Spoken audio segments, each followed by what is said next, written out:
In this video, we'll be going over the best ways to gain muscle naturally. Is it dirty bulking? Is it throwing around a bunch of heavy weight? Is it jumping from exercise to exercise every single session when you get into the gym? Or is it none of the above? Stay tuned. Let's break it down.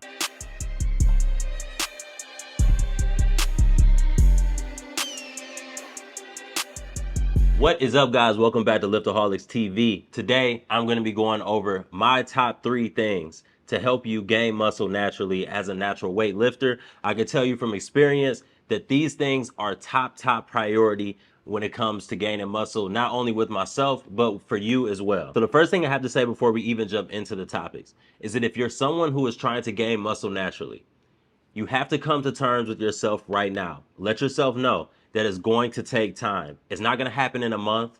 It's not going to happen in 2 months, or it might not even happen within a year. It is going to take time for you to reach your goals naturally. And it's going to be different for every single person. So someone who is coming in a skinnier, slimmer build, who might not have that much body mass already coming into the gym, it might look different for someone who might, have a little bit thicker build. So you need to realize that the things that other people are doing based off their body type, their body build, and how they've basically lived their life up until now, whether they've been an athlete, whether they've been a couch potato, is going to determine how quickly or determine what their results are going to look like as a natural weightlifter. So first and foremost, if you want to gain muscle naturally, the biggest thing is you have to do, you have to eat food, especially if you're someone who's coming from a skinnier, slimmer build like I was. In the picture that you see right here, I was probably somewhere around 180 pounds up until, a couple weeks ago when I took this picture. I had a little different hairstyle. I'm somewhere around 212, 215 in the morning when I weigh myself. That is a significant gain in mostly muscle. The last time I did an in-body, I think I was somewhere around 8% body fat. So it's a lot of muscle that I've gained, but it didn't happen overnight. As you see, it happened over a course of about 5 years. And the picture that you see in the skinnier, where I was a little bit smaller, when I was around that 180 mark, that was after maybe like a year or two of weightlifting. So in my first year or two of weightlifting, it took me a while. I only gained about 10 pounds of muscle, partially because I was still playing basketball. I just got out of my college basketball playing days, so I was still doing a lot of basketball, a lot of cardio that I was adding, and I wasn't replenishing in those calories when I was burning them. I also had a job where I was running around a restaurant. I was working as a bartender, server at Cheesecake. So, I'm working single shifts which can last, from 8 to 9 hours, to sometimes even double shifts from open to close. And I'm running around the restaurant all day, basically half of the night, trying to get people food, get people drinks. I'm burning a lot of calories doing that, and I wasn't eating really any food when I was doing that. So that made my weight gaining journey a lot more difficult than what it had to be. So with that being said, with our first point, food is the biggest thing when you're trying to put on mass, when you're trying to put on muscle. If you're not eating enough protein, if you're not getting enough calories, you're not going to get the size that you're looking for. Now, basic principle for trying to gain muscle is you need to get 0.7 to 1 gram of protein per body weight a day. That's really essential, especially in your first couple years of when you're lifting weights, because you have to have a high protein intake in order to build muscle. If you're not getting protein in, you're not going to build any muscle. That's just like muscle building 101, fitness 101, bodybuilding 101, whatever you want to call it. If you're not doing that, if you're not intaking the right amount of protein, if you're not getting your calories up, you're not going to gain. And typically, if you are a smaller person, which I used to be, a skinnier person, when I think back to those times when I was in the 170s, when I was in the 180s, and I was struggling to gain that muscle, I would think back like, I really wasn't eating that much food. And I would go around telling people like, oh yeah, I got a high metabolism, or I'm a hard gainer. But in reality, I really wasn't eating a lot of food. And then years later on, when I started taking my diet a lot more seriously and my protein intake a lot more seriously, that's when I started seeing those changes. So if you're not getting 0.7 to 1 grams of protein in per day, then you're not going to see the changes that you're looking for. You can do a world-class, A1, top-notch workout every single session when you step in the gym. If you're not replenishing your body, you're not going to see those changes. Now, like I said, if you're in a profession where you're burning a lot of calories throughout the day naturally because of, your job, or maybe you're doing a lot of cardio like I was playing basketball, you need to look at your calorie intake. So let's say I'm taking in 2,500 calories per day, but I am burning 2,000 calories per day. I'm really only in a calorie surplus for 500 calories for that day, which really isn't that much. So I would need to increase my calorie intake in order to help me make better gains. Now, the right and wrong way to do that. A lot of people like to accelerate the process of trying just getting as many calories as they can by dirty bulking. Eating donuts, cakes, fast foods, burgers, pizza, all of that stuff, because you can get a lot of calories in from eating those heavier, dirtier foods. But in reality, you're just adding in more fat into your diet than what you need to.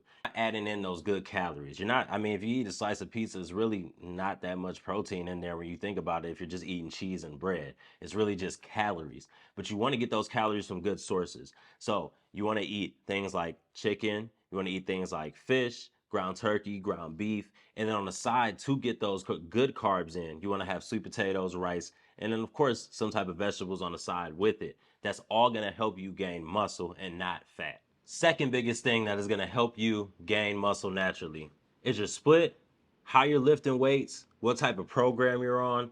All that stuff is going to help you gain muscle naturally. The weightlifting portion is obviously the easiest portion of the process. It's the most fun. You get to track your weights. You get to see yourself get stronger. You get to see yourself, just overall develop in the gym. But if you're not on the right program or on the right split, then you're not going to see the changes that you're looking for. So when I say the right program, I mean, you're going into the gym and you're just skipping around exercises every day. Like, oh, today I'm gonna hit chest. So today I'm gonna do some flies, I'm gonna do some dumbbell chest press, I'm gonna do some push-ups or whatever. And then the next time you hit chest, you come in and you're like, I'm gonna do like some incline bench press, and then I'm gonna do like the chest press machine over here, and then I'm gonna do some dumb. No, you're just skipping around exercises and you're not on a solid program. So the way to get on a solid program is to create or make or copy. If you're, in your first couple years of weightlifting, you're not sure which way to go, someone else's program, and there's nothing wrong with that. Trying to find out what other people have done to build their chest. You got to find out what works best for you. And the only way you're going to find that out is through trial and error. So let's say I got this chest program that I've copied from the Liftaholics channel. So if I'm copying and pasting that day into my program, I have to make sure that I stay on that program and I stay on that routine for at least 3 to 4 weeks minimum, or until that program just doesn't feel like I'm getting anything out of it. My body is used to it. After I've done it for week 5 or 6, my body is like, it just knows that I'm going to the bench press now, or it just knows I'm about to do cables and I'm not really getting that much out of it. So the reason why you need to stay on that program for a certain amount of time is because that's the only way you're going to track your progress. If I'm just skipping around exercises in my routine and I'm doing them differently, then I'm never going to be able to track my weights, especially for days like chest when I want to track my bench press progress. Or, maybe on a back day, I want to track my deadlift progress or my squat progress on my leg day. If I'm doing those exercises at the end of the routine one day, then in the middle and the next, and then in the beginning on another day, I'm never going to be able to accurately track my weights, because one day I'm going to come in fresh and I'm going to bench. So obviously my bench is going to be better than if I put it in the back of my program or in the middle when my chest is already exhausted. So you have to make sure that you're sticking to the same program, doing those exercises in the same order so that you're getting the most out of it and that you're able to track your progress. Third and final thing is being consistent and finding out what works best for you. So consistency isn't going to the gym 2, 3 weeks, then taking another 2 week break, going to the gym Thursday, Friday, Saturday, and then not coming back again until the next Saturday to start over. Consistency is finding out what, 4, 5, or 6 days, whatever, however much time you can allocate to the gym, is finding that good time in your day, in your routine, whether it's 5 a.m. in the morning like myself, or whether that's 5 p.m. in the afternoon when you get off work. Whatever works best for you, you have to find that time and you got to lock it in. It should feel almost like you're missing something if you're not in the gym. If you're being consistent, you're really on a good routine. Consistency is almost above everything else that I've listed, because if you're not being consistent with your diet, if you're not being consistent with your sleeping habits, getting about 8 hours of sleep, if you're not being consistent with actually going to the gym and lifting weights, then everything that I've listed before this doesn't mean anything. You can have a good diet for 2 days out the week, and then you can have a good routine 1 or 2 days out the week. You're never going to see the results that you're looking for. Consistency is the top priority when you're looking to make changes in the gym, especially naturally. When you're trying to make changes as a natural weightlifter, you're going to have to keep going back day after day, week after week, month after month to see those changes, because you're only going to gain about a pound of muscle per week. So if you take that in perspective, a pound of muscle per week, and that's doing every single thing right within that week. That means that you've shocked the muscle group to the point where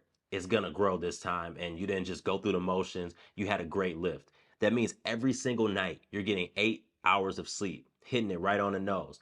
That means every single day you're getting your protein intake in, the protein that you need to get in, on top of the calorie intake that you need to get in every single day. Now, as I'm sure everybody who's watching this video is working in school, they got their own things going on. So you know that that's probably really, really hard unless weightlifting is your job, unless you're a professional bodybuilder and weightlifting is just what you do. That is your top priority. That is the only thing you have to worry about. But as a normal person in the society, like most of you are, weightlifting is something that is kind of an addition to your life. It's something that you're adding on to work, to school, to your family obligations. So you have to find that time to make sure that you're consistently going, because every week isn't going to be perfect. Every week wasn't perfect for me in the beginning, and every week isn't perfect for me right now.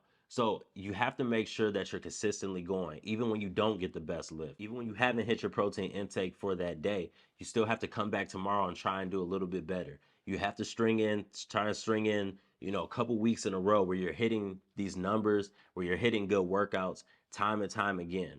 That's why it's important that you pick a solid time. You pick certain days where you know you're going to go to the gym.